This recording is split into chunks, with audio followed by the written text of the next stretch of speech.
Paper tough था। 2 paper मुझे बहुत याद आते हैं नीट के।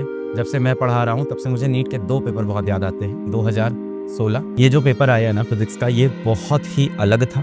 प्रमुख कारण ऑफ कोर्स यही हो सकता है, पिछले साल पेपर का लेवल जो था वो कुछ ज़्यादा इजी था। हाई रैंक के ऊपर बहुत सारे बच्चे थे। मुझे लगता है नीट ने अपना लेवल जेईई मेन से बहुत ऊपर कर दिया इस बार। एक एवरेज इंडियन डॉक्टर की सैलरी अभी देख लेते हैं। इतना अनइमोशनल हो गया, नहीं इट डजंट मैटर, कोई बात नहीं, come back, we will do good in life. नहीं होता भाई, ये नहीं हो पाता।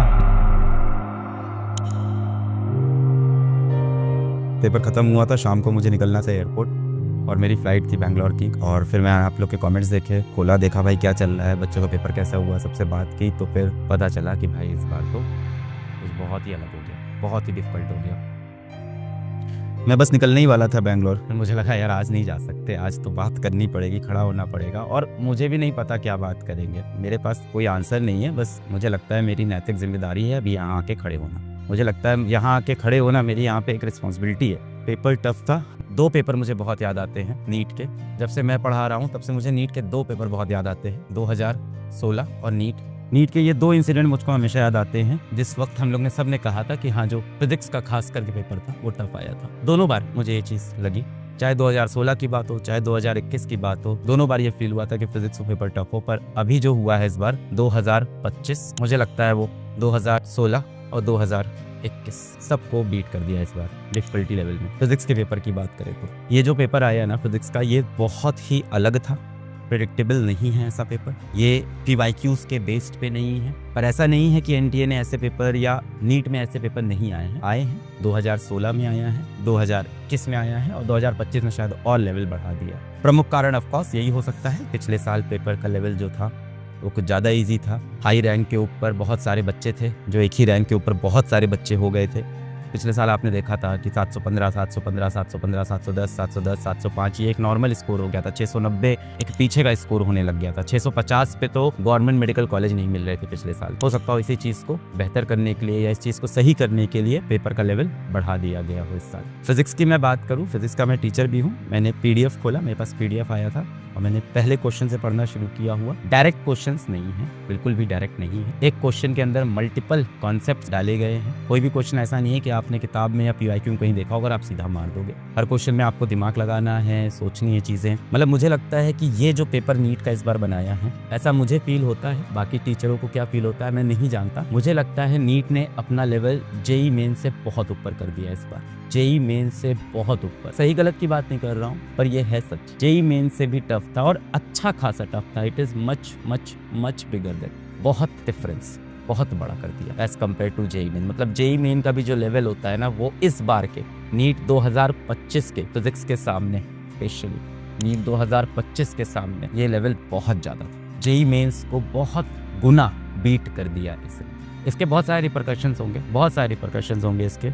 सर्वप्रथम तो ये होगा कि जो कट ऑफ है वो पिछले साल जैसा बहुत ऊंचा कट ऑफ नहीं जाएगा। एक नीचा कट ऑफ हम सबको देखने को मिलेगा, जाहिर सी बात है। उस तरह के कट ऑफ नहीं दिखेंगे, उस तरह के स्कोर नहीं दिखेंगे। पर ये तो खैर बात हो गई उन बच्चों की जिनको फिर भी उम्मीद है बेटा। कुछ बच्चों को बिल्कुल भी उम्मीद अब नहीं रही है, मैं उनके लिए भी यहाँ खड़ा हूँ। सच बात है, पेपर डिफिकल्ट था और अभी आपके मन में बहुत ज़्यादा यहाँ से हार होगी, दुख होगा, गम होगा। दुख होगा यार बहुत ज़्यादा। बहुत सारे कॉमेंट्स पढ़े मैंने, बहुत सारे। मैं अगर याद करूँ कि नीट 2021 का इंसिडेंट में याद करूं, 2021 में जब नीट हुआ था, मैं रात भर नहीं सो पाया था नीट 2021 में। नीट 2025 में भी लग रहा है मैं रात भर नहीं सो पाऊंगा और मुझे लगता है भारत के बहुत सारे बच्चे आज रात पे नहीं सो पाएंगे मेरे तरह। नीट 2021 मुझे याद है कि पेपर हुआ, 5 बजे खत्म हुआ, 5:30 तक पेपर हाथ में आया और मैंने देखा ये कैसा अजीब सा पेपर है। मैं एक बैच में पढ़ाता था, फिजिक्स वाला में ही अपने ही, मैं पढ़ाता था बच्चों को। और जैसे ही पेपर हाथ में आया, मैंने पेपर देखा, मैंने कहा ये क्या पेपर, ये कैसे सवाल है, ये किस तरह से क्वेश्चन पूछ रहे हैं। तो डायरेक्ट नीट का पैटर्न ही नहीं दिख रहा है, ये तो डिफिकल्ट क्वेश्चंस हैं। ये तो सवाल उस तरह से आ ही नहीं रहे हैं जैसे हम प्रैक्टिस करके गए थे। जिस तरह की चीजें हम साल भर कर रहे थे वो सवाल तो दिख ही नहीं रहे हैं। जिस तरह का हमें PYQ में पैटर्न दिख रहा था वो सवाल दिख ही नहीं रहे हैं। और बच्चे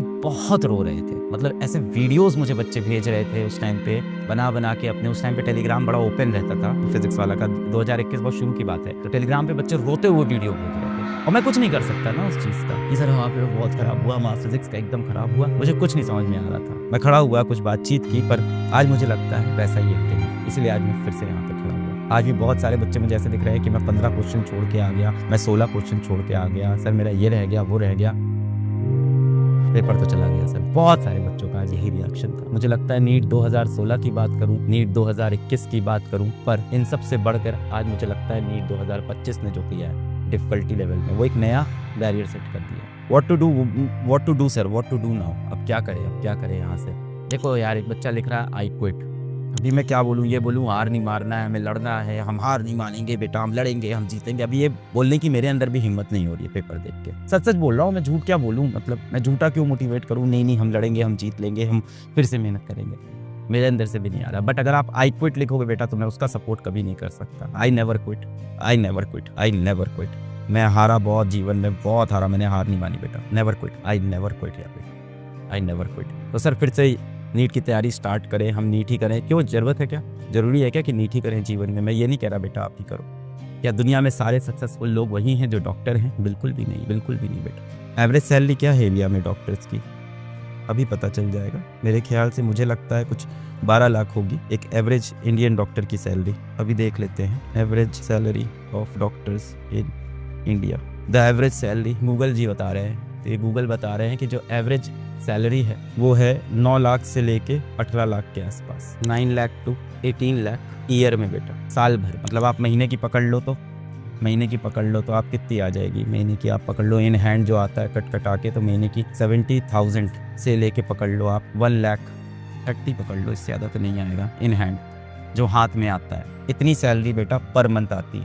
बहुत सारी चीज़ें बेटा सैलरी में कटती है, पीएफ वगैरह होता है, अलाउंसेस वगैरह होते हैं, तो कट कटा के ये आता है हाथ में 70,000 से 1,30,000। डीमीन नहीं कर रहा हूँ मैं बेटा, बिल्कुल ये मैं ये नहीं कह रहा हूँ कि डॉक्टर का जो प्रोफेशन है वो छोटा है। मैं बस आपको ये बता रहा हूँ कि दुनिया में बहुत सारे ऐसे लोग हैं जो इससे अच्छे पैसे कमा रहे हैं और वो डॉक्टर नहीं। पर अगर आपके जीवन में ये है कि मुझे लोगों की सेवा करनी है, मुझे डॉक्टर बनना था, मुझे गरीब लोगों की सेवा करनी थी, आपके मन में ये है, तो ये बेटा आप बिना डॉक्टर बने भी जीवन में डेफिनेटली कर सकते हो। आपके जीवन में ये है कि मुझे पैसा कमाना है, मुझे बहुत पैसा कमाना है, तो वो भी आप बिना डॉक्टर बने कर सकते हो। तो अपने दिमाग से आप ये चीज़ बिल्कुल तरह से निकाल दो कि अब मैं जीवन में क्विट करूँगा, है ना। नेवर क्विट बेटा, क्विट की तो बात ही नहीं आती है, क्विट की तो कोई बात नहीं आती बेटा। आपके माँ बाप जिंदा है ना, आपकी आंखें सही है, हाथ सही है बेटा, अभी नहीं, क्विट नहीं बेटा।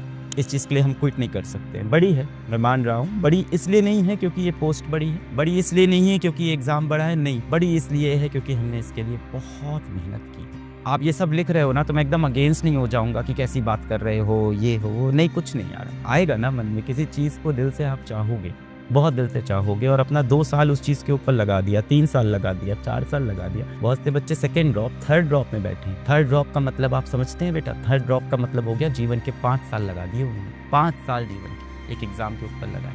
तो इतना अनइमोशनल हो गया, नहीं इट डजंट मैटर, कोई बात नहीं, come back, we'll do good in life. नहीं होता भाई, ये नहीं हो पाता। लोगों को बहुत आसान लगता है, बहुत ज़्यादा आसान लगता है। हो सकता हो किसी को अभी कोई अंकल हो, कोई बगल में हो, कोई हो, या कोई भी हो सकते हैं, भैया हो, कोई बात नहीं यार, छोटे होता है, जिंदगी है, बढ़ते। अरे यार 4 साल वापस कैसे आएंगे भैया, कैसे होता है? आपके साथ तो नहीं हुआ ना, आप 5 मिनट में आके पीठ थपथपा के निकल गए, हमारी जिंदगी में तो चली गई।